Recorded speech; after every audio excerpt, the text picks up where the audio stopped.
I woke up to the fact that the silence was behaving incorrectly. Usually, the morning in our apartment sounded like a faucet dripping twice, the refrigerator coughing with an old motor, the neighbor's dog rattling its tags. Today, it was as if someone had pressed mute on the universe, and inside me too. The phone was on the nightstand. Hers was on the charger by the sink, where she had put it yesterday, so I wouldn't forget. I didn't plan anything. I just got up to drink some water. I just saw the screen flashing with a message. I just swiped it. Simple things don't happen. The messages didn't leak. They were looking at me. The name without emojis, without diminutives, just the last name and initial. I found this businesslike neatness funny. This is what fear of exposure looks like, restrained, neat, without unnecessary hearts. I clicked. The feed contained the date, time, and sounds that could be confused with work calls. Let's meet. After the planning session, take the scarf. Next was a photo of her hand on someone else's chin. Next was a voice recording where she laughed like she hadn't laughed in a long time around me. At that moment, I wasn't jealous. I was ashamed of my own blindness and of how easy it is to open the screen if you've known the password for a long time. The water in the kettle wouldn't boil. I looked at the spiral and thought that this is exactly what our life looks like. Warming, making noise, not boiling. She left the room in my t-shirt. She always does. And it used to be a sign of closeness, but now it seemed like a shadow of something we didn't support. "Good morning," she said, her voice even. "I know," I replied. Her eyes grew slow. She set down the cup as carefully as if she were holding bridges rather than clay. I placed the phone on the table, screen up. She looked at it, sighed as if it were just a bill to be paid, and sat down opposite me. "When did you understand?" she asked. "Just now, but I think it was a long time ago." I didn't scream. I didn't throw things. It was like I wasn't enough for that. There were two of us silent ones, and the third was our shared fear, which took up the most space in the kitchen. "Why?" I said, as if I were asking about the ingredients of the soup. She didn't answer right away. She looked out the window, where the November sky was gray, and said, "I stopped feeling alive at home.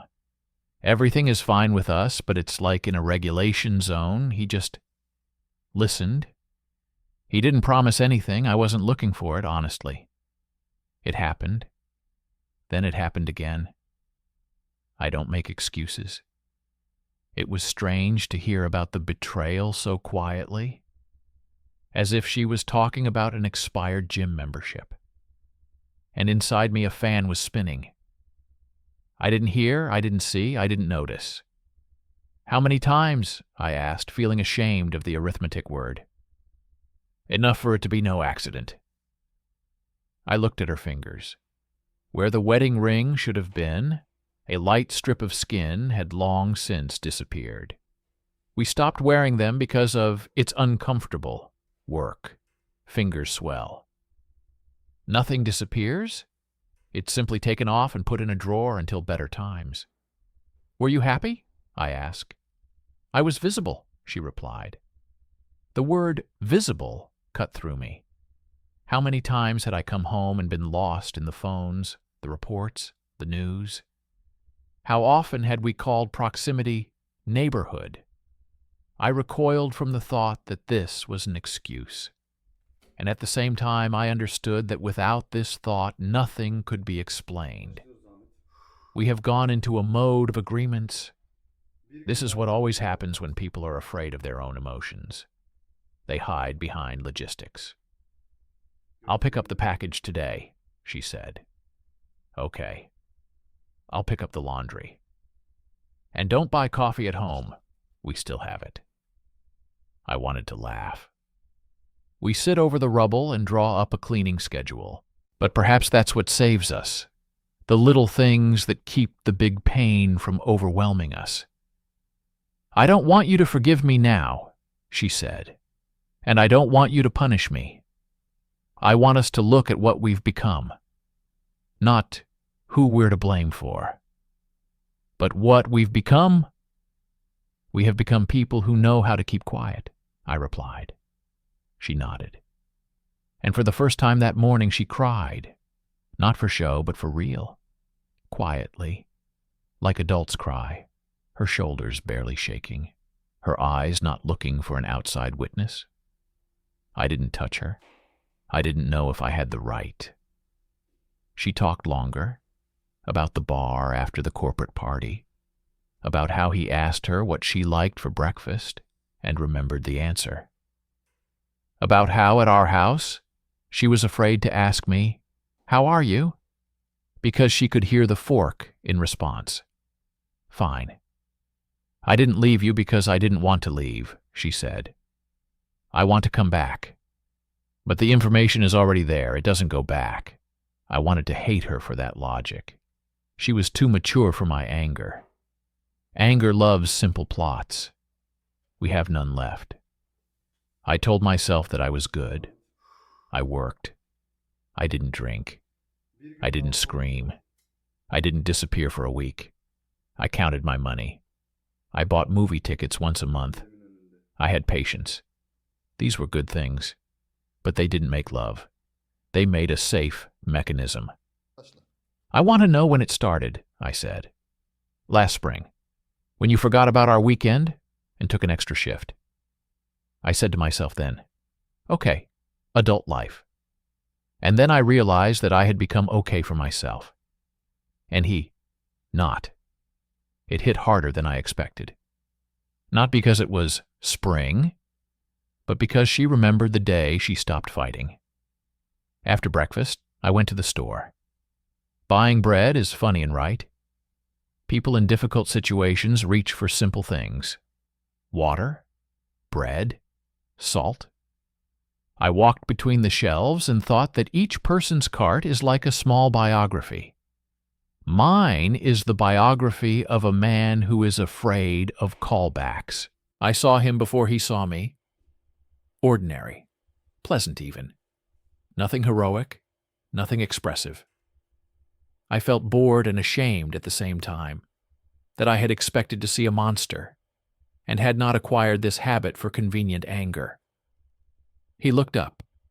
We weren't acquaintances, but in today's world it's too easy to guess.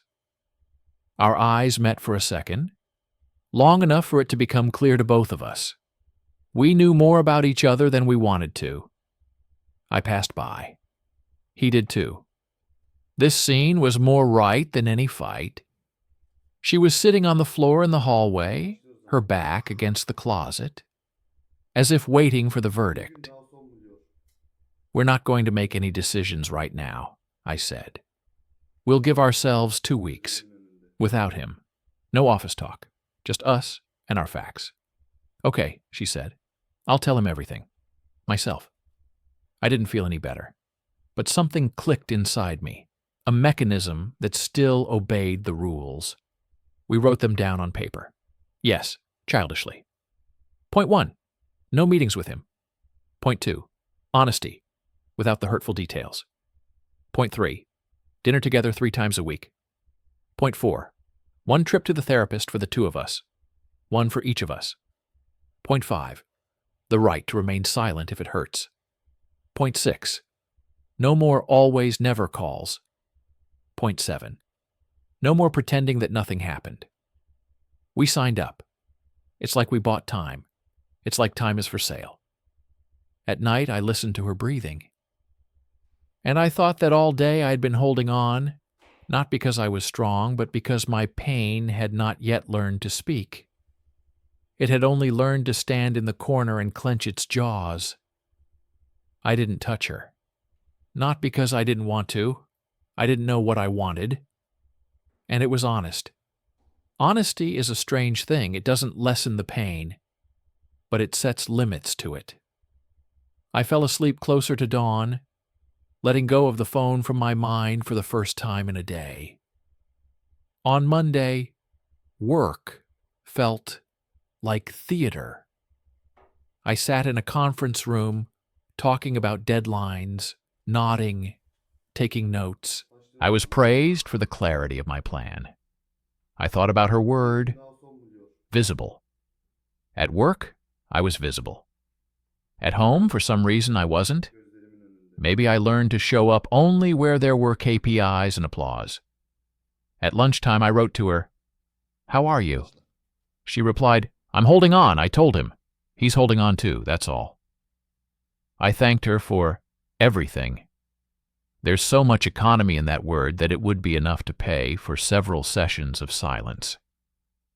In the evening, we sat down without the TV. On the table was tea and a piece of paper with our rules. "I want you to know," I began, "I'm not a hero. I'm not going to portray nobility here. I'm hurting and dirty inside.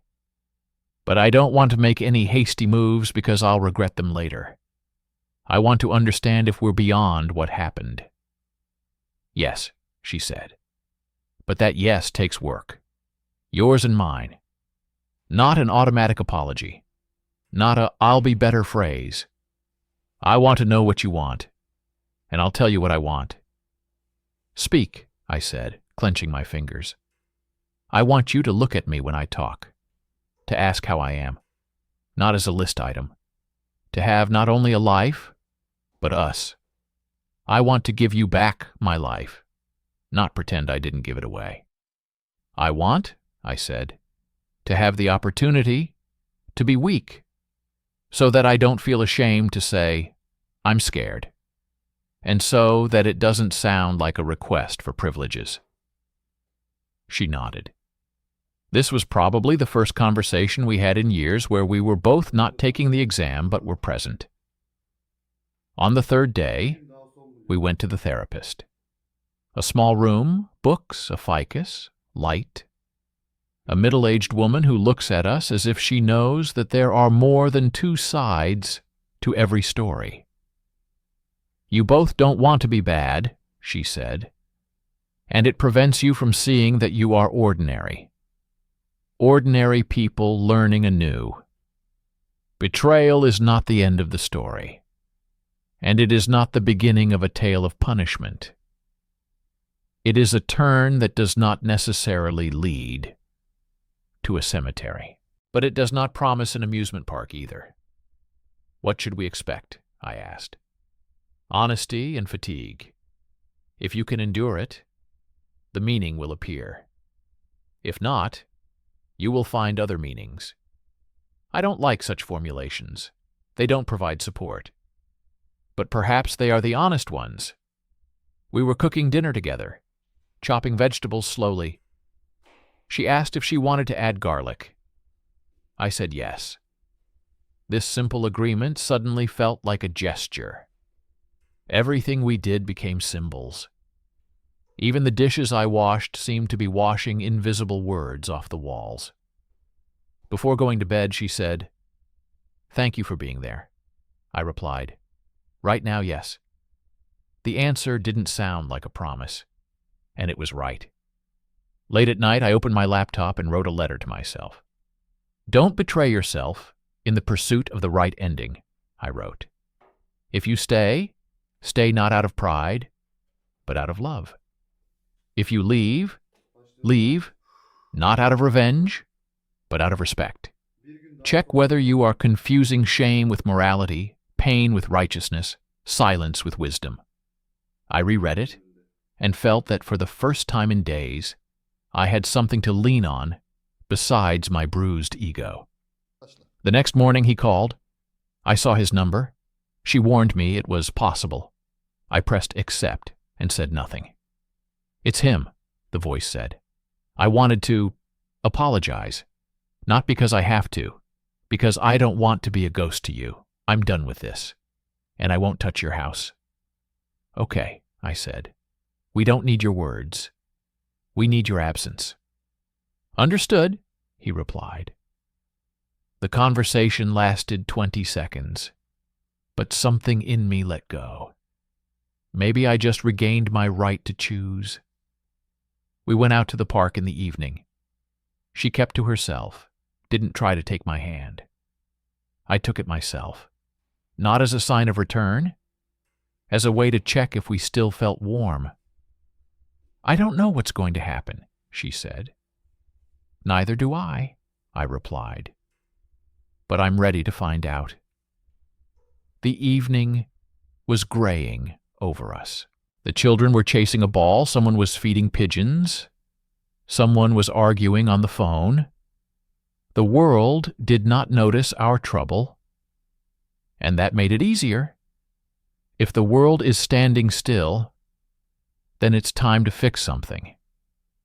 That night, we still slept with our faces in different directions, but I wasn't afraid of her touch. I was only afraid of my own judgments. I wanted to learn to be there without the role of judge or victim. And if that's possible, I'm ready to pay with time and silence. This is not forgiveness. This is not even a path to it. This is my attempt to stay in my own skin while we untangle our knot. On the third day, silence ceased to be an ally and became a test. She came home 15 minutes late. It wasn't much, but now time was the currency of trust. I asked, "Late?" The voice came out without accusation. She nodded. "Line at the pharmacy." I see the package. I believe the package. I don't believe it because I've learned to trust objects more than people. Later, we wash the dishes. Her phone is face down, a gesture that once meant respect, now shelter. I say, "You can put it face up. I won't look." She flips it over. There are no messages, and I have a microscope, searching for evidence even when there's none. At night, I hear a short vibration signal. She doesn't move. I count to 10 and realize I live with a stopwatch in my head. This is how we learn anew, not because we have to, but because otherwise the brain bites its own tail. Jealousy isn't about screaming. Jealousy is when she says, "I'm having lunch with the department tomorrow," and a map of the city appears in my brain with markers that I want to set on fire. I feel like asking, "Will he be there?" And I don't. We agreed not to go into detail. I'm taking this into the shower. Hot water is the only place where my questions go down the drain and no one can see what they look like. In the evening, she brings a cake for everyone and says, "Happy birthday to my friend." I cut into even pieces. A grown man with a knife, checking the crumbs on the blade as if it were a testament. "He was there," she adds herself, placing a piece in front of me. I was sitting at the other end of the table. I got up first. She doesn't say this to justify it, so that I have reality instead of speculation. I nod. Let's eat cake. Sweetness only melts the tongue. Friday night. We watch a movie and pretend to be interested. Fatigue bridges the gap between us. I place my hand on her knee. She doesn't move away. After the credits, we're still sitting with the screen off. "Can I sleep with you?" she asks, as if this is a hotel and we need to check the reservation. "You can," I say. We lie down. Her breath grows warmer. My hand remembers the cartography of her shoulder. The body remembers better than the mind. And suddenly a wave rises from within. Not disgust, not anger, but anxiety. And she was yesterday, the day before yesterday. My brain inserts invisible frames that I've never seen. I move back a few centimeters, barely noticeable. "Is everything okay?" he whispers. "I want it to be good," I answer. We fall asleep with our backs to different sides. Not a defeat, not a victory. An intermediate zone where the main thing is to survive until morning without lying. Saturday lunch. She says, "I need to tell my mom. She'll feel differently." The word mom always gives me a childish reflex in my chest. I want to hide in the kitchen cupboard. We get in the car and drive to her mother's. A small apartment with carpets that still remember the circulation of family legends. Mom looks at us for a long time. What happened?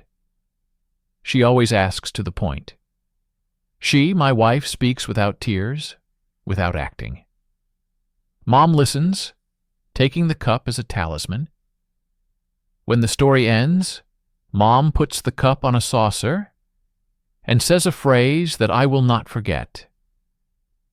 If you want to be together, work. If you don't want to, don't suffer. But don't pretend. No, for now. For now is a convenient form of lying. I want to record it on a tape recorder and play it back like therapy. When I say goodbye, my mother hugs her, then me. Her hugs are equal. This is probably what adult love is, without choosing sides. On Sunday, I'm going for coffee with a friend. He's the one who always speaks harshly, so inviting him is like going against the truth without a shield. I'll keep it short. He remains silent longer than usual. Do you want me to say, "Leave her"? He finally asks. I'll say it another way. If you leave, make sure you leave for that, not for your own pride. If you stay, make sure you stay for her, not for the image of "I'm generous."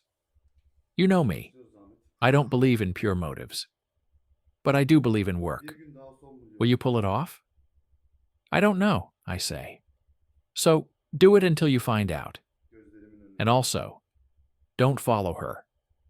Because following is a drug that makes you stupid. I laugh because of the force. He is right. His directness is like alcohol on a wound.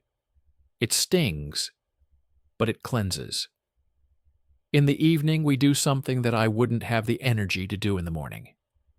She takes out her phone, opens a chat where her laughter didn't sound for me. She shows me the screen. She presses delete chat with her finger. The system asks if she's sure. She says yes.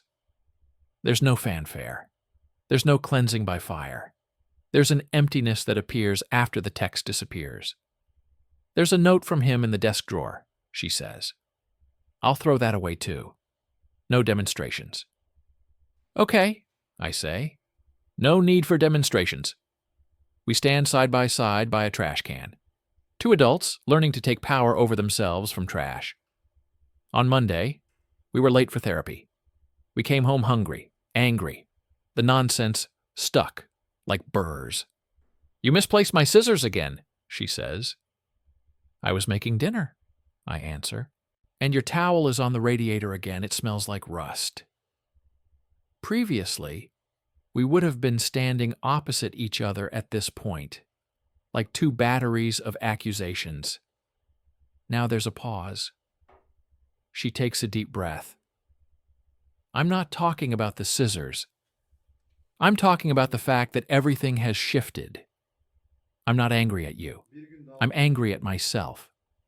And I'm afraid that we're going to break what we're fixing. Okay, I say. Then let's take turns. I'll talk about the towel, you'll talk about the scissors, and then a little bit about the big one. We're coping. And it feels like lifting a weight you haven't lifted in years. The second week brought laughter. Not the one from the voiceover. Ours. We watched a stupid program where the cook mixed up salt and sugar. She laughed first. I was the second wave. The laughter brought back the split-second muscles on our faces that I had already written off as the past. We were scared afterwards, as if we had betrayed the seriousness of the situation. You can laugh, I say out loud to myself. It doesn't take away the pain. And it doesn't lessen the guilt, she adds, but it lets you breathe. At night, I find an open notebook in her laptop. I don't rummage through it. The screen is not locked, and the text like a scream, catches my eye. A letter to him. Short. I told the truth. Don't write. I need to grow up at home. I stand for a minute. I close it. She walks into the room, sees my face, and understands everything. I didn't send it, she says, but I wanted to record it, so that nothing remains unclear, so that I wouldn't be tempted to explain anything else to him. Thanks for telling me, I say. I'm not asking permission to feel relieved. I just do. At work, I take on an extra project. The old reflex, to escape into competence. In the evening, she looks at the calendar and asks, "And dinner 3 times a week?" I want to say, "I'll make it." But I know that word is an invisible promise. This is my old mistake, I say. I hide in work so as not to feel. I will abandon the project. I call my boss and refuse. I feel ashamed. And then it feels easier. I free up time not for being good, but for being present. We go to the yard where we met. Late autumn makes the houses honest. Without leaves, cracks are visible. We stand by the bench where we once laughed over cheap coffee. I thought then that you would never cheat, she says. I thought you'd never get tired, I say. So it turned out that we each had 2 stupid beliefs, she concludes. I smile. Foolish beliefs are also building material if you recycle them. We come to my mother's with salad and cake. On the table is a chronicle of classical cuisine. Olivier, herring under a fur coat, compote. My mother pours the compote and says, "The taste of childhood is when you don't have to sharpen an axe every day." I don't know why, but I write it down in my head. She, my wife, and my mother talk about the usual things. My mother doesn't glare at me. She asks me questions about my work, the book I'm reading, not because the topic of treason isn't important, but because this dinner is not a tribunal. As a farewell, my mother gives us a jar of jam. Sweet is not a betrayal of salty. We laugh. I learn to accept simple gestures without interpretation. I write a second letter to myself at night. You think you're generous when you don't scream, I write, but sometimes you're just afraid. Check where the generosity is and where the fear is. Don't make virtue your new armor. I close my laptop. For the first time in a long time, I fall asleep right away. In the next session, the therapist says, shame is like an old blanket. It hides, but it smells musty. Guilt is about what you did. Shame is about who you are. If you both keep holding on to shame, nothing will work. Take the guilt and responsibility. Throw the shame in the washing machine. Let it get smaller. I like this specificity. I ask what to do with attacks of jealousy without a reason. She says, name them out loud, without details. I'm scared right now. And agree that the one who hears will not make excuses, but will simply say, I'm here. That evening I check in. I say, I'm scared right now. She says, I'm here. 5 seconds of silence.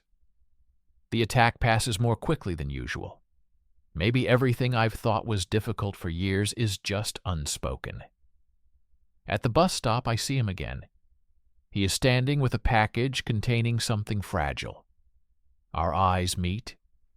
He comes within 3 steps of each other, just enough so that we can hear each other without violating the boundaries. I'm staying away, he says. I wanted you to know. I changed apartments. I transferred. This isn't heroism. This is hygiene. Okay, I reply. Hygiene is the right word. We nod. I leave. His shadow no longer follows behind. This is not happiness. This is relief. In the evening, she comes over while I'm reading and rests her head on my lap. The gesture is as simple as a door. I put my hand in her hair. The warmth is a fact. The brain first tries to conjure up old images, but the body does something else. It breathes. I say, let's just do it like this. She nods. Let's do it. We sit for half an hour. In a world where everyone demands solutions, we allow ourselves the indecision that heals. She comes out to the kitchen in the morning, disheveled, with bags under her eyes. I say, "You're beautiful." She winces. "You make me feel sorry for you."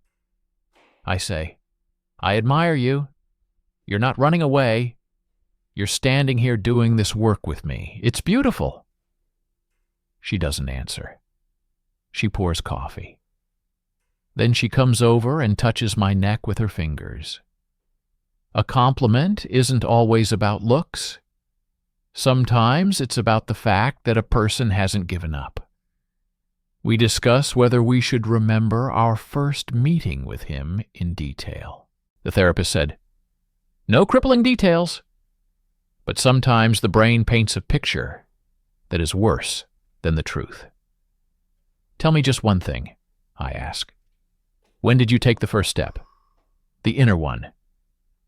"The day you canceled our date to go to work," she says.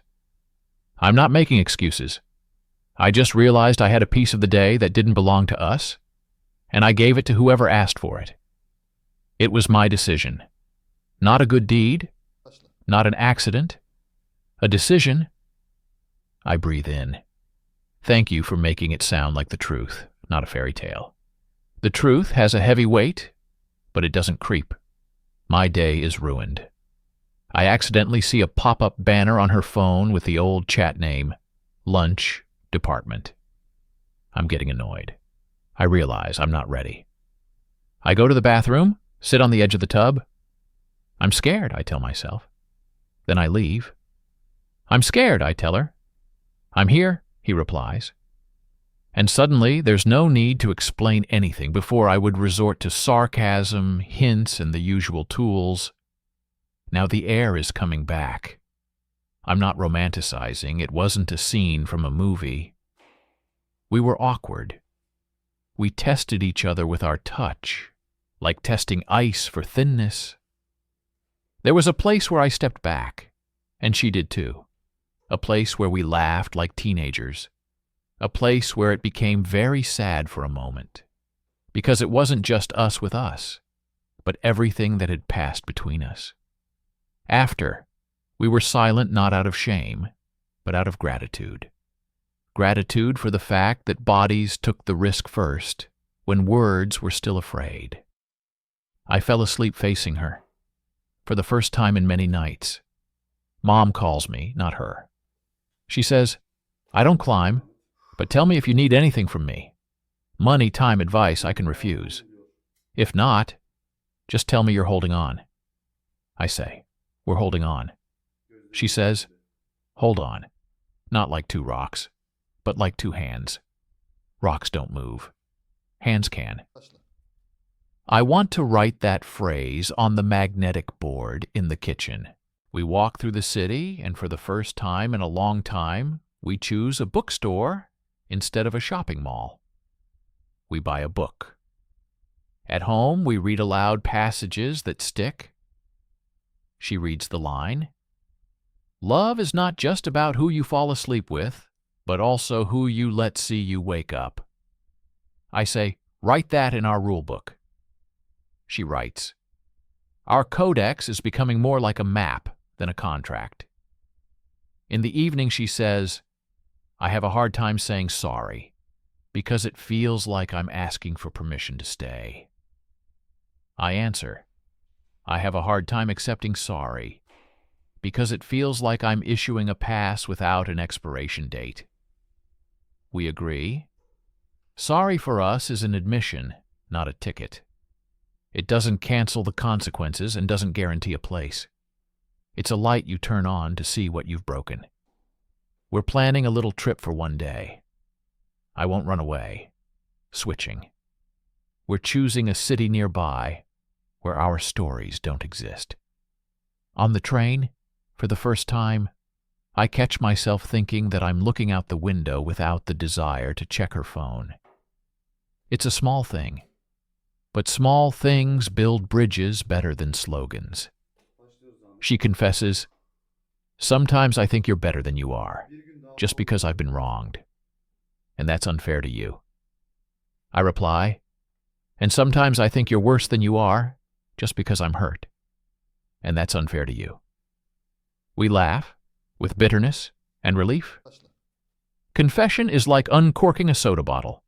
It releases the pressure. She has a working dinner. We agreed in advance, the place, the start time, the approximate end time.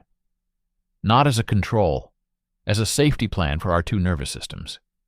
She texts at 10:10 p.m. "I'm leaving." I reply, "Okay." My okay no longer contains, "Where are you? With whom?" Her "I'm leaving" no longer contains, "Don't break down." We both take a little test and pass it. Trust doesn't come back all at once. It comes back in invisible particles that stick to the day, an open phone screen without any demonstrations, an invitation to buy food together, a laugh in the wrong place, the phrase, "I'm tired today, I don't want to talk," to which I reply, "Okay, let's talk tomorrow." We slip through the cracks imperceptibly. I think that's the craft, being able to rearrange our feet. We sit down and write down another point. Do not use betrayal as an argument in any quarrel. It's hard, because it's the strongest card. But if you play it every time, there will be nothing left but ashes. We agree. If your hand reaches for this card, it means pause. We used to speak in short commands. Buy, bring, turn off. Now we're switching back to full sentences. I catch myself listening to her for longer than 5 minutes, without waiting my turn. She catches herself asking me not, "How was work?" but, "What made you happy today?" It's a small shift, and it's like a rail laid at the right distance. She strokes the scar on my shoulder, which I got when I was 20, and says, "I never asked what happened then," I tell her. And suddenly I realize we're back to simple stories, where pain is not a shame to show, but does not need to be expressed in many words. Her fingers hold my old scar, and for the first time I think that someone will hold the new scars too. I wake up and catch myself thinking I haven't checked her phone. This is new. It's like we've removed a lighthouse from a coast where ships no longer sail. I realize that I feel better not when she behaves properly, but when I give up the role of controller. Unknown number. Male voice? Short. "Sorry, I made a mistake." I hang up. Previously, a scenario with him would have appeared in my head. Now it's empty. I understand that there was also a him in my head, who lived on the shelter because of my fear. I evict him without a scandal. I'm breaking down at work. I don't take on the endless letters. I go out on the roof to look at the city. I write to her, "I want to escape from everything for an hour. Can you just be there for me in the evening?" She, "I will." In these 2 words, there is both a promise and a limit. She doesn't save. She's there for me. That's enough for me. Over dinner I say, "When we are old, we will tell our grandchildren that our love has passed ISO certification." She laughs. "With a certificate of trust and an audit renewed every year. We invent the seal, past jealousy. 2025, it is nonsense, but it is nonsense that removes the tension between serious things. She has a new shampoo. The smell is of a forest after rain. I say, I like it. Before, I would have checked to see if that was the smell I heard in my voice. Now I just breathe in. I reclaim the right not to look for ghosts in the pleasant. We agree that sex is not proof, not an apology, not currency, it is language. If someone is silent, it is not a refusal, it is a pause. If someone wants, it is not a demand, but an invitation. For the first time in a long time, I feel that I cannot be afraid of my own desires and not measure her desires by a list of mistakes. She brings me a bookmark for my book, a wooden one with the word presence carved into it. She says, "So you remember I'm happy when you're here?" Not somewhere in a report. I put the bookmark in my book and find myself wanting to write simple letters, not reports, and at home too. I call my father. He is a man of the old school where a man holds on. I say briefly, "We have a crisis. We are working." He is silent for a long time, then says, "I also blinked once. My mistake was not in betrayal, but in silence. I did not say that I was hurt, and I did not hear that my mother was hurt. Do not behave like soldiers, but like people." I did not expect this softness from him. Perhaps people age for the better. We go for a run in the morning. Slowly. 3 kilometers, which reminds me, rhythm is more important than speed. I feel my body stop being a place to record pain and become a place to move again. She says, "Let's have a little tradition. After a run, there's one truth we wouldn't say in the evening." Today mine. "I was afraid you'd get used to me like furniture." Hers. "I was afraid you were taller than me, and that I had no right to drag you down with my weaknesses." After a run, truths come more easily. We sit in a coffee shop and discuss things other than ourselves, the movie we want to see, the price of coffee, someone's funny dog. I catch myself thinking that not every minute has to be therapy. Normality is also healing. I allow myself to be normal without guilt. She writes to me during the day.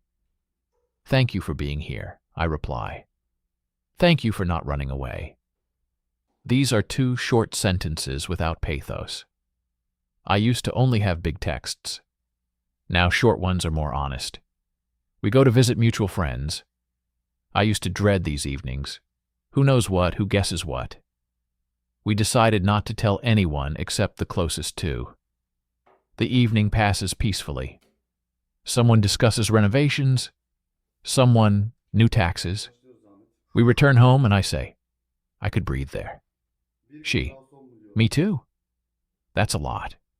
I find myself mentioning him more often without anger, more as a symptom of our illness than as its cause. It's a dangerous thought because it justifies. I remind myself, responsibility is not shared, like a bar bill. Everyone pays the full amount for their own. She says no when I was expecting a yes. I don't take offense. For the first time, I feel that no is not a rejection, but a boundary. Boundaries are also love.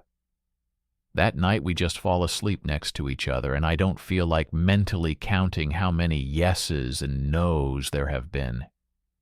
I stop taking inventory of intimacy. We write a plan in case of a setback. Who to call, 1 friend for each. What to do for the first hour. No decisions, no letters. Water plus walk. What words are forbidden. Always, never. You destroyed me.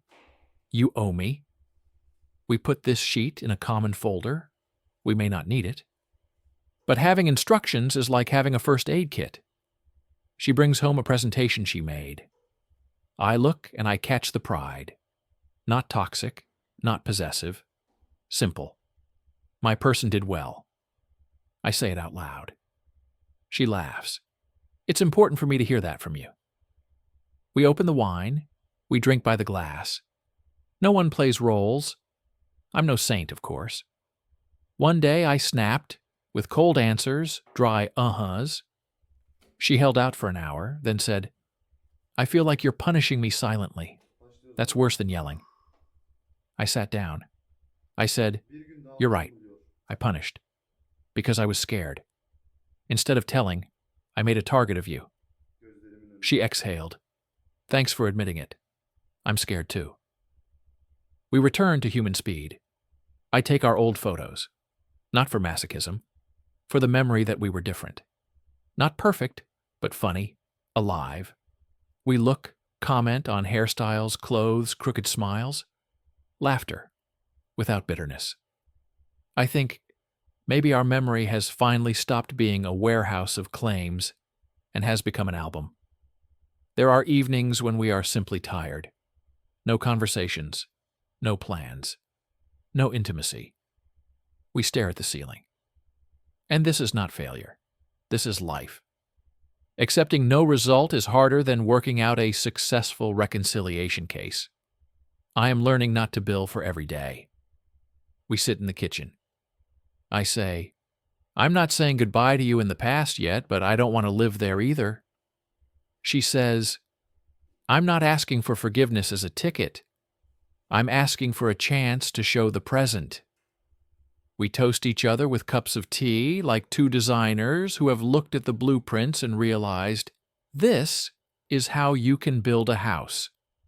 Not the same one. Different. But ours. December has always been a month of lists for us. Gifts, groceries, movies to watch on the couch. This year, lists of a different kind. Who we will tell that we are in the process. Who we will tell that everything is fine.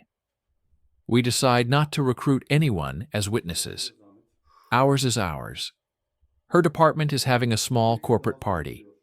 He doesn't work there anymore. He's transferred, but friends can call. She shows me the invitation in the mail. Will you come? I ask. I want to go for an hour, to close the season and go home without any fuss. Okay, I'll pick you up in an hour and 10. If you want, you can write +10. It's a small compromise, but I feel like I have less room for imaginary scenarios. I wait in the car, listening to the radio without meaning. She leaves in exactly an hour and 6. She sits down, sighs. I thought it would be harder, she says. It was awkward for 10 minutes. And then, just chatting. Okay. You're good for coming. I'm good for not coming in as an auditor. I smile. We laugh. The tension is like the tip of a thread that didn't cut my fingers. We decorate the Christmas tree in a silence that doesn't oppress. I take out a toy in the shape of a wooden boat that we bought on a trip 3 years ago. She holds it with 2 fingers, like a fragile memory. Shall we hang it? She asks. Yes, I answer. We're not collecting a museum of forbidden exhibits. We make a modest kutia, hake in the oven, toast with jam that Mom gave us. We light a candle. I say a toast, so that next year we don't build ourselves up through guilt. And through fear, she adds. We toast each other with water. There is no magic. There is the virtue of simple things. At midnight, she receives a universal happy holidays from an unknown number. She shows me the screen herself. The contact is not saved, she says. Maybe it's an old client. Maybe it's a coincidence. I won't answer. Don't answer, I say. The old alarm rings briefly in me and then goes out. We look at the lights in the windows opposite. Some are loud, some are quiet. Ours is as good as we can. I accidentally cross paths with my own past, a dis-story that I never called betrayal, but which was an escape into work and flattery from a colleague. She writes, Happy New Year. I was already going to not reply, and yet I write, Thank you. I don't keep in touch. Happy holidays. I send, delete the chat. Not heroism, hygiene, as he said. I tell my wife. She nods. Thank you for telling me. And this thank you makes it easier, more than any pathos. In early January, our day off is ruined. I forget to tell her I'll be late. She buys groceries and cooks, and I arrive 2 hours late. Her eyes are not angry, but empty. Worse. I feel stupid, she says evenly. I was angry with my boss and wanted to win with work, I answer just as evenly. I'm sorry. I ruined our plan. Let's not compensate with gifts, she says. Let's compensate with presents. Okay, I say. We eat her pasta, which has already cooled. I heat the plate in the microwave. Simple gestures are more important than toast. We've been discussing this topic for a long time. Now we sit down and talk. Do we want children at all? She asks. I pause. I used to say, someday. The word someday is a convenient compound for postponements. I want to, I say, but not to cement us together. And not now, while we're gluing ourselves together. I want it when I can be with them, not near them. Me too, she says. I don't want to drag a child into our unhealed places. Let's be honest. Let's give ourselves a year of work. And then we'll talk again. Not a promise, a guideline. We're writing it down in our code. For the first time, I'm not afraid of this point. Mom sends us a message with a photo, a jar of jam, and a note. Sweet is not a betrayal of salty. The caption, may you always have tea and words. I catch myself in the warmth that does not offend. Adults also have the right to simple care. We go to a mutual friend's birthday party. There are a lot of people, music, laughter. She dances separately with the girls. I chat in the kitchen with the guys. At some point, I catch myself at zero jealousy. Not because of control, but because I'm busy with life. It's a new feeling. I'm not a warehouse keeper. I'm a partygoer. We return home at 1:30. She leans against me in the elevator. I joke. Elevators are the best invention for reconciliations. She laughs quietly. In the apartment, we don't talk about high things after the party. We make toast with cheese, share an apple, look at our boat on the Christmas tree. In the morning, she has a letter from him. A laconic, sorry for intruding. I just wanted to thank you for finishing everything honestly. She sends it to me without a reply, adding in her own text. See? The end is the end. I write. I see. Delete it. She deletes it. We don't touch on this topic anymore. Not because it doesn't hurt, because there's no use. The therapist asks us to name 3 things that work. I say, 1, our code. 2, pauses. 3, honest, scary. She says, 1, small plans. 2, running together. 3, your uncontrolled laughter. I listen and think, sometimes progress is not a new road, but a new name for old steps. We open the expense table. Before, it always ended in hidden claims. Now we have a rule. No number equals the value of a person. It turns out that when you remove morality from the table, the math stops biting. I kept 1 photo from our pre-betrayal trip to Hidden. Not to hide it. I was just afraid that if I looked at it every day, it would hurt. Today I take it out and show it to her. I kept it, I say, because I wasn't ready to look and not compare. Now I am. She takes the phone, touches the screen as if she were touching me in the past. We are happy here, she says. We are still happy in places, I say. It's just torn. We don't glue the photo back together. We just put it back together. It's no longer in Hidden. We take the morning train to a town with a flea market. It always smells of dust and leather. She buys a ceramic cup with a crack for flowers. I buy a notebook and write on the first page, working on us, version 2.0. We eat potato pies, laugh at the seller who calls himself an antiquarian of human stories. On the way back, I put my head on her shoulder, and for the first time I don't think, who did she sit like that with before? Progress is measured in words that are not visible in the texts. This time, intimacy is calm, without exams. It's as if we've agreed with our bodies that they're not lawyers or prosecutors. After, we eat cookies in bed and don't eat ourselves. I think, maybe for adult love, it's more important to be able to eat cookies afterwards than to make fireworks during. At work, a new coworker gives me too many attentive looks. I used to live on this adrenaline. Now I come home and say, I was gone with the look today. I liked feeling wanted. And I'm scared because this is where many stories begin. Thanks for telling me, she replies. It's not a crime to feel. The crime is to pretend not to feel. We nod and let it go, without moralizing. Her close friend wants to know everything. We decide not to open the text, just the headline. We go to the meeting together.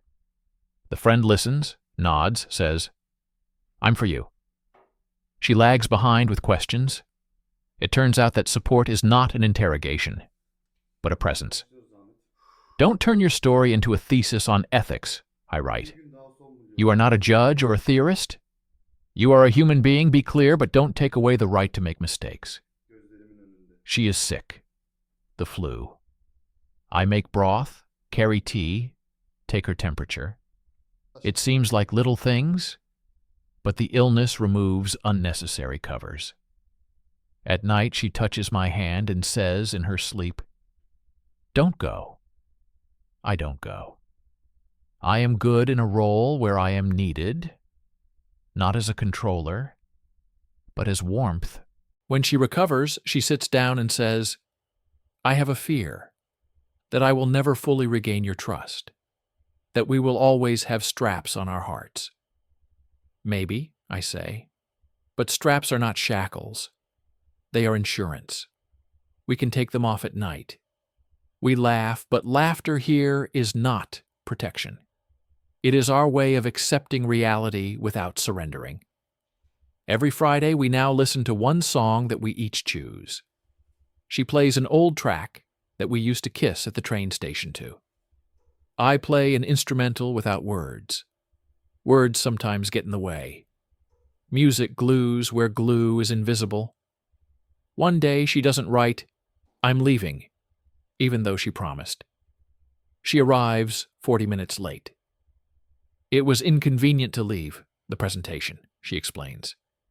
I feel the old guard with the list rise up inside me. I sit down. I say, I'm angry, and I'm scared. I want to trust you, and I want to throw the plate. I won't throw it. Thank you, she says. I'll set an alarm for myself to say goodbye. Not like kindergarten, like heart straps. We breathe. It passes. We organize an initiative at home, renovating a small pantry into a reading room. We paint the walls, put up a shelf, read the instructions incorrectly, repurpose. In the end, we end up with a corner with a lamp, a blanket, and a shelf, just for books we want to reread. The two of us sit there, like children in a blanket fort. I look at myself in the mirror, and for the first time in a long time, I don't see Betrayed as a title. I see a man who is doing something with his life. This is not pathos. This is sobriety. I tell her, I like myself today. She smiles. I've liked you for a long time. The shame crumbles like an old salt crust. We're debating whether to stay in this apartment. Everything in it is our habits and our cracks. I don't want to run away, I say. But I don't want to keep a museum either. Maybe we should rearrange the furniture. Come on, he says. Let's rearrange it and change the carpet. And the curtains. Leave the cups. We change the space. It makes you breathe differently. I fail at work. I come and say nothing. She doesn't ask questions. She sits next to me. An hour later I say, I'm afraid of being a failure. She says, I'm afraid of being unloved. We hug like people who have enough honesty even for ugly things. We are sitting in our reading room. She reads aloud a passage. Love is the attempt to stay when everything else is running. I say, write it down in the code. She writes. I look at her hand, writing our rules, and think, if this doesn't bring us back to the way we were, it will at least make the way we are worthy. I'm offered a week-long trip to a city where we once lived for a year. A business trip. There's so much of our past in this city that it could drag on. I say yes, but decide I'll make it not an escape, but a self-examination. She looks at the ticket. Are you scared? She asks. Just a little bit. But now there's less emptiness in me where something foreign can creep in. Call me without schedules, she says. Not to check in. To be there. The room is standard. A bed, a table, a lamp with warm light. I open the window. I hear the city. I text her a photo of a cup of tea and a short message. I'm here. She replies, I'm here. These two heres form a bridge. After the meetings, dinner, some go to a bar, some to a hotel. I sit down on the edge, order a water. A new colleague with the same attentive eyes starts a conversation. I listen, and at some point I say, I'm going through important work in my marriage right now, so I'm not flirting. I can be a friend and a colleague, that's a boundary. She nods without offense. Boundaries, spoken out loud, are not so easily broken. I walk late. The city smells of rain. I feel quiet. Previously, at such moments, I wanted to invent another story. Now I want to return to my own. I write to her. I want to come here with you someday, without shadows. Let's write it down in the maybe section. We choose the honest word. I arrive home tired and calm. She hugs me in the hallway. The smell of her shampoo is our marker. I put down the suitcase. We are silent for a minute. Enough. On the weekend, her old friend rings the doorbell. He brought something from work. He doesn't know anything about us. He talks a lot, laughs. I feel the old jealousy inside me, which wants to find a threat in every man. I tell her afterwards, the trigger for everyone is dangerous worked for me. Funny, but honest. The trigger for everyone needs to like me worked for me, she replies. Also funny, also honest. We laugh. The winner is not the one without triggers, but the one who notices them. She says, sometimes I walk around the apartment and look for something else to apologize for. This also forms as an addiction. And sometimes I walk around the apartment and look for something else to be offended for, because it's easier to feel right that way. We stop. We agree. Guilt and rightness are dangerous drugs. If someone notices a symptom, they speak up. A fight. No topic, just accumulation. We are both exhausted. Instead of shouting, silence for half a day. In the evening I say, I don't want silence to be a punishment. Let's call it repair. She. Agreed. 3 hours of repair and a conversation. After 3 hours of repair, we talk briefly, without ideology. It works. I see a couple fighting on the subway.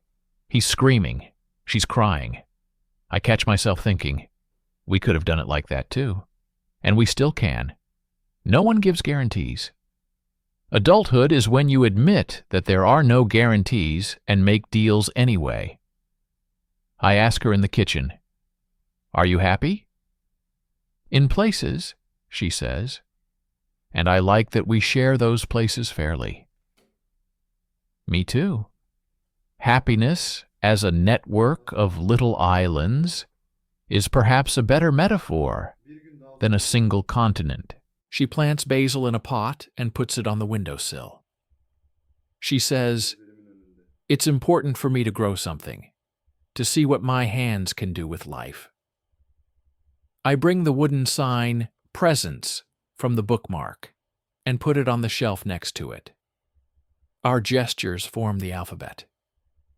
If we can't make it, I say, I don't want us to part ways as enemies.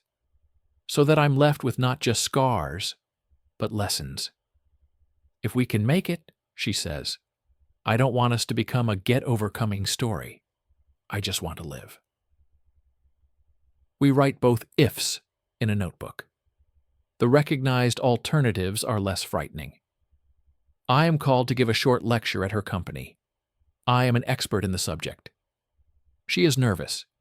She does not want the spheres to mix, but she is also proud. I agree to the condition. Short and to the point, without idols.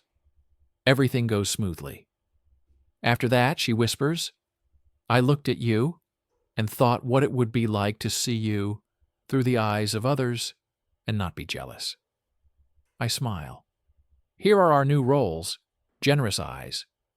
The boss hints at a quick promotion with the condition of even more time at work. Thanks, I say. I need to think. I have personal priorities right now. He grimaces, but nods. I go out and call her. I think this is the first time I've put the personal above the public. And how? Like after dropping my backpack. Be proud of yourself, she says. We talk again. She says, if we have children, I want to tell them honestly that love comes with cracks, not in detail, not as a confession, but as a fact. Love is a renovation with accommodation. And that it's not shameful, I add. Shame is milk that turns sour in the head. We laugh at the strange metaphor, but it sticks. I see an old photo on her phone that pops up with the memories algorithm. She's with him, a shot of her back and arm. A wave covers me. I speak sharply. She remains silent, lets me speak, doesn't defend myself. When I finish, she says, it was in the archive. I'll delete it. I didn't remember it being there. Thank you for not making a court out of this. I almost did, I say, but I'm tired of courts. Me too, she says. We delete the photo together. We drink water. Water is more necessary than arguments. Sometimes we sit at night and drink tea without saying a word. We listen to the refrigerator like an old friend. In these moments, I don't think about before and after. There is only now. Surprisingly, it is in the now that the future is most. We know there is a moment ahead when we will have to say, yes, we stay and move on, or no, we part with dignity. We don't pull it like a rope. It's just that the calendar is approaching a year after that conversation. The date is not magic, but it is convenient for honest summaries. The day before the year, we go to our roof with 2 mugs of tea. The city below us is like a dashboard. Tomorrow we'll tell each other the truth, I say. Let's start today, she says. Okay, I want to stay. Not because I'm afraid of loneliness, but because I like who I've become with you. I like our work. I like being alive here. She is silent, breathing. She says, I want to stay too, not out of guilt, because I see you and myself, and we don't break on purpose. We know how to stop when it hurts and turn around when it passes. We stand by the parapet. The wind is cold. Our hands are close, but not locked. And that's right. We don't grab, we choose. The day comes. We sit down in our reading room, open our notebooks. We read the first rules. Some are funny, some are precise. We add the last point. We are not going back to the way it was. We are building the way it is and checking if there is a place for the 2 of us in that the way it is. We both sign. Not as a contract, as a reminder. We are silent. I say, I will still have pain, and you will. But now we have the tools. And space, she adds, looking at our small room, at the basil, at the new curtains, at the little boat on the shelf. And people, I say. We hug, not as a finale, as another step. In the evening, I go out onto the balcony. The city below us is quiet. She follows me out, covers me with a blanket. I want to say something cinematic, and I don't. Because cinema is made where there is a need to entertain, and I want to live.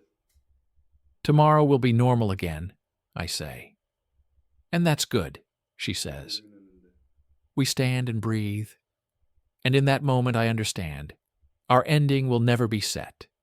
It will always be written, like any life that is not given over to fear or pride. The 2nd January of our after came without fireworks. We woke up, made toast with cheese and tomatoes, and wrote a new heading in a notebook. Don't return old roles. It sounds funny, but the roles really stick. Controller, justifier. I check the box next to don't go on her phone. She checks the box next to don't apologize for the request. We look at each other and laugh. We now have a KPI for intimacy. We are introducing a new habit. Every day at 9 p.m., 10 minutes of truth. No showdowns, no judgment. Just what really happened today. It turned out that this is harder than hour-long analyses. 10 minutes is not enough for excuses, but enough for the essence. Today I was tired and envied those who could turn off their phones, I say. Today I wanted to hide in a TV series instead of talking, she says. We are not looking for a recipe. We fixate. Fixation changes the trajectory. We are offered to take out a large loan on favorable terms. Previously, we would have already counted the payments. Now we listen to our bodies. They contract. We simultaneously say, no. It is strangely pleasant to feel that no is not a loss, but a protection of what we are building. Her dad is a silent man who solves everything with screws. We go to his place to fix an old chair. He watches us hold the parts together and says, don't look for the perfect screws. Look for the ones that go with the wood. It sounds like furniture advice, but I hear something else. We're silent on the drive home. Inside, I have a collection of simple phrases that speak better than long lectures. We take 2 backpacks and go to a city where we were never there. We book a cheap guest house with thick walls and thin blankets. The first thing we do there is turn off our notifications for the day. We eat soup in a small eatery, sit on the embankment, and name out loud the things we are no longer afraid of. I'm not afraid of your male friends, I say. I'm not afraid of your going out on the roof because you're coming back, she says. At night, the room is not the place for movie romance. It is the place for silence, which has become our ally. We fall asleep in a foreign city and wake up in our own. While I'm drinking my morning coffee, a former colleague writes, "Will you be at our conference? I miss your intelligence." The old version of me liked such phrases. They fed my ego.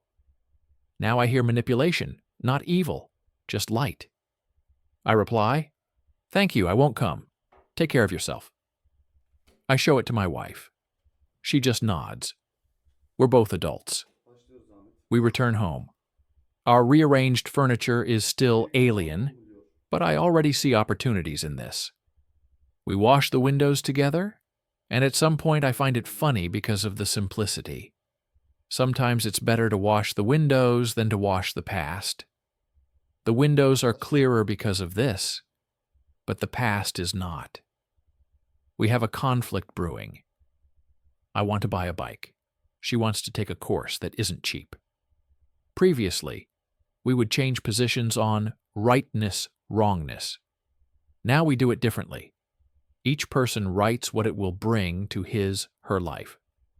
I write freedom of movement, joy, health. She, development, new opportunities, a feeling of not being stuck. Both lists are about life, not about status. We agree. We do both, but in 2 stages. She takes the course now. I buy a bike in 2 months. We don't save on life, we design it. She goes to a course. She comes back late twice a week. Her eyes are a living light. I feel a slippery lump inside me, envy of her new joy. I say out loud, I'm jealous because a part of the world without me is emerging in you. And at the same time, I'm proud. Thank you for admitting it, she says. I also envy your freedom to say no to work. We're not bargaining with arguments, but with confessions. The lump melts away. In 2 months, I buy a bicycle. I drink my first coffee on wheels under our balcony. I look up. She waves from the window. I feel not like a boy with a new toy, but an adult with a new lung. In the evening, we ride together, slowly, stopping at traffic lights and absorbing the city without pretensions. I accidentally miss our 10 minutes of truth because of the bell. She simply writes, I'll wait 10 minutes and go to bed. I make it. I say, sorry, I forgot, I got carried away. What's important is that you were waiting. What's important is that you came, she replies, and that I didn't make a flag out of it. We do the truth and go to bed without a trace. The ability to close small loops is a gift better than big speeches. Sunday at my parents', table, borscht, pies. Mom glances, what's up with the grandchildren? I take it upon myself. We're thinking. We need more time. This is not an excuse. We want to get to this alive, not as fugitives. Dad nods. It's better to have a living father than a proper one. Mom gets up, puts the compote in front of us. Drink. The main thing is that you enjoy drinking together. She, my wife, squeezes my hand under the table. A simple union is stronger than chains. We create a calendar, but not with tasks, with joys. Every week, 3 small items. Eat ice cream. Reread a story. Take a walk without your phone. Joys have become as planned as deadlines once were. It suits us. She presents the project at the final class. I'm in the hall. I don't interfere. I don't shine with support. I just sit. When it's over, I come up and say, I've seen you grow. She hugs me tightly. In such moments, I feel we don't support the relationship as an object.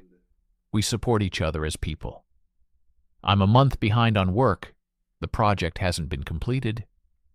I'm telling you this without any heroic tone. She simply hands me my cup labeled presents and says, drink. We'll think about it later. I drink tea, and for the first time, I don't feel like failure is my identity. We don't celebrate it as a victory. We mark it. We write 3 lines in a notebook. What we lost, what we found, what we are building. I write, lost, illusions, found, voices, building, a home where it is not shameful to cry. She, lost, the brilliance of quick decisions, found, slow meanings, building, daily presence. We close the notebook. Let's go for a walk. The sky is ordinary, and that's a compliment. We add another point. In crises, don't get into positions. Stand side by side. We stick the sheet on the inside of the closet. No one sees. We don't need anyone to see. Spring. We have to pay for Dad's hospital stay and our small trip at the same time. We sit down and do the math. I suggest postponing the trip. She says, okay, but then let's have a Saturday of silence at home. We replace the trip with a retreat in the apartment. No social media, no guests, with cooking together. Saving money, not joy. I break down, not at her, but in myself. I walk around all day like a battery without contact. In the evening I say, I feel bad, but I don't know why. She replies, okay, let's feel bad together. We sit on the floor, lean against the sofa. The bad becomes less loud. Together, even the noise reduces the volume. She throws out a phrase. You sometimes speak in a tone like my boss. I flare up. I'm silent for 10 minutes. Then I say, I was scared that you saw me not as yourself, but as your boss. But thank you for saying so. I'll watch your tone. She comes over, puts her hand on my back. This isn't about you. This is about my trigger memory. But I'm glad you heard. We walk away from the edge without any unnecessary dancing. Quarrels are born over dumplings. It's funny, but it's true. I add salt. She says, too salty? I say, you're always wrong. Silence hangs over me. I manage to roll the words back. That's not true. I was scared to hear too salty as you ruined our evening. I'm sorry. And I'm scared that you'll hear my too salty as an attack. I'm sorry. We go out onto the balcony, eat dumplings with air. It's getting delicious. We're back at her place. Mom raises a toast. To those who don't run away from repairs when they're dusty. I catch my wife's eyes watering, not from sadness, but from recognition. She puts down the plate, goes to her mom in the kitchen, whispers something. She comes back, lighter. I dream that I enter the room and see her with him. It is no longer reality, but the body believes in dreams. I wake up with a lump in my throat. I tell her. She doesn't say, it's just a dream. She says, it's your memory working the night shift. Let's sit until it goes away. We sit in the dark. The night passes. In the morning, a dream is just a dream. Confession reduces the power of ghosts. The nephew asks, do you love each other? We say at the same time, yes. He, why are you sad sometimes? I answer, because adults learn too, and we sometimes hurt, but we are together. The nephew nods and runs on. Simple answers have simple consequences. On the street, a woman stops us. You look good together. I usually don't trust random phrases. I take this one, not as an assessment, but as a wink from the world. I return home with an ease that I'm not ashamed to wear. My evening is eating again because of work. I don't have time for our 9 YPM 10 minutes. She doesn't write anything. She just leaves a note on the table. I'm here. Tomorrow. Twice 10. The note works better than speeches. The next day we do twice 10. And it's like we're gluing the crack. I catch myself thinking, we're not living in recovery mode. We're living. It's a small but important shift. I tell her, I think we've moved out of post-trauma mode. We've moved into living, she says. It's not easier, but it's more real. We write it down in a notebook. Then we go get ice cream. A few years later, the basil on the windowsill outgrew its first pot. We changed it 3 times. It's a funny but accurate calendar. How many times we've replanted ourselves too, carefully, with new soil, without tearing. We have a daughter.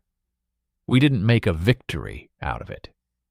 We just felt one day that we were ready to say yes to a new life. She asks, why do you sometimes speak in a whisper? Because sometimes people need to speak quietly, so as not to shout, the wife answers. The daughter nods and asks for another fairy tale. We read aloud. Fairy tales have become for us not an escape, but a training of our voices. Life with a child compresses time. Our 10 minutes of truth sometimes become 7. We don't punish ourselves. We do 7, and that's enough. Better a short truth than a long absence. Once in a supermarket, I accidentally see him. He is grayer. We nod to each other like passers-by, without roles. There is silence in my chest. I go out and catch the moderate gratitude of the world that dramas are not necessary.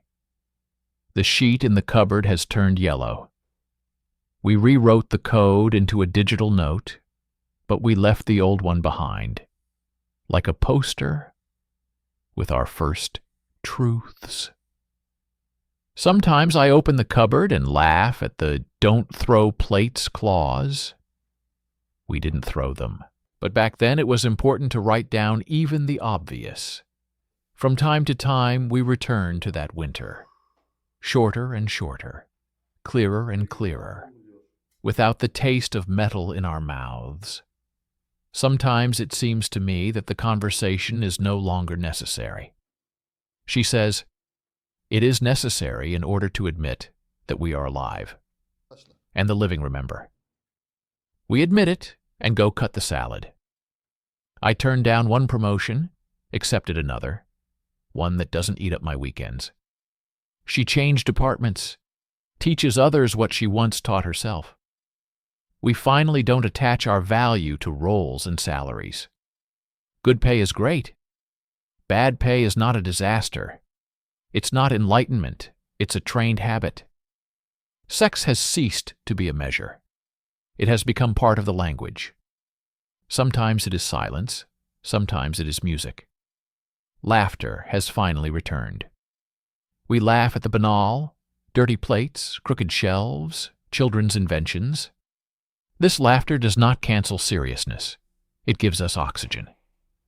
For the first time in years, I write myself a short letter, and I realize that it may be the last one on this thread. You survived not because you were strong, but because you allowed yourself to be ordinary. You are not the hero of this story. You are both human, and that is enough to have something to hold on to. We are standing on the balcony. The city is different, not because it has changed, but because our eyes have stopped looking for ghosts in every window. She puts the blanket on my shoulders. I say, this time, without big words. Just tea, she says. We drink tea and look at the basil, which needs to be transplanted again. And I think, perhaps this is our formula. Not to promise forever, but to transplant on time. The end is open. Always. But now, not as a failure, but as a space.